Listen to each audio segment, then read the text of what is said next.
Mark Zuckerberg's company Meta has launched its new app that's expected to compete with Twitter, which has faced backlash under the ownership of Elon Musk.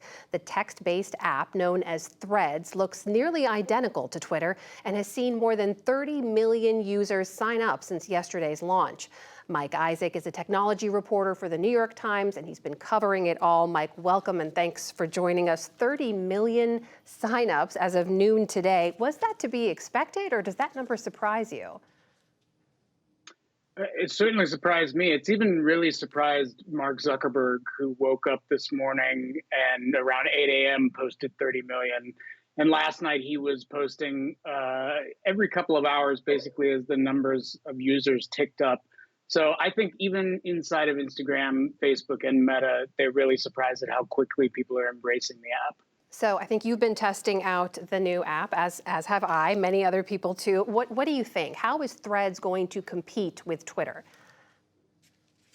Yeah, I mean, the sort of simplicity of it in that it is basically the exact same thing as Twitter, I think really helps the product just because folks have been really upset by a lot of the changes that Elon Musk has made to Twitter since he bought it last year.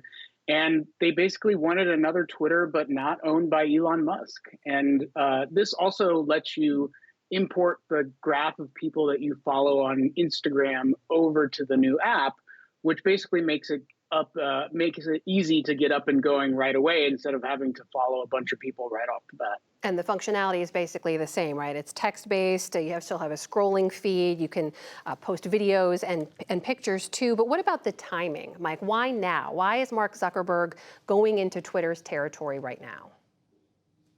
Sure. Frankly, I think it's because Mark senses weakness, and there is weakness.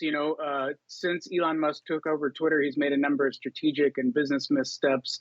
Last weekend, over the long holiday weekend, he took Twitter offline for a lot of people, and basically the app stopped working.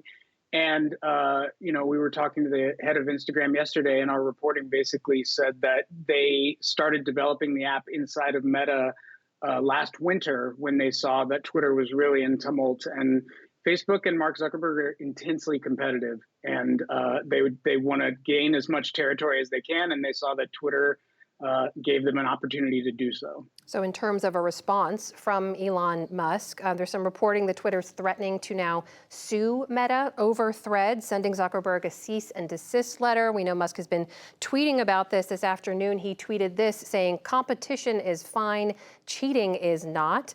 Mike, what does all this tell you about how Elon Musk views this competitor?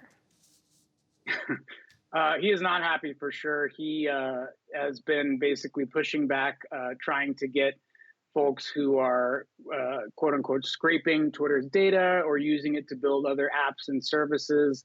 And I would take the threat of legal action pretty real from him. He likes going to court and using, his advantage and having billions of dollars to tangle things up in litigation is a real thing.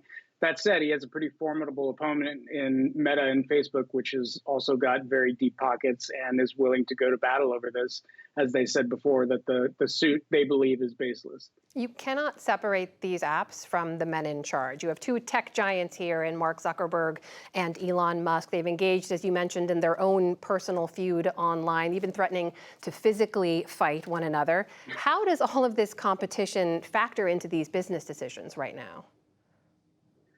No, you're exactly right. I think just as much ego is involved as there is business strategy. But I do think that we're in a really interesting and difficult time in social media.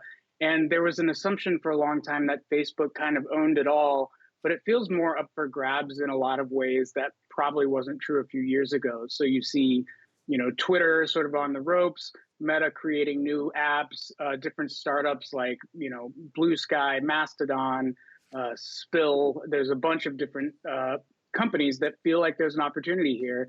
And at the helm of almost all of these, you have either the billionaires of the world controlling them or would-be entrants from little startups that feel like they can break in from like Be Real, which is another one. So everything feels very up for grabs and up in the air in a way that's pretty exciting and hasn't been like this in a while.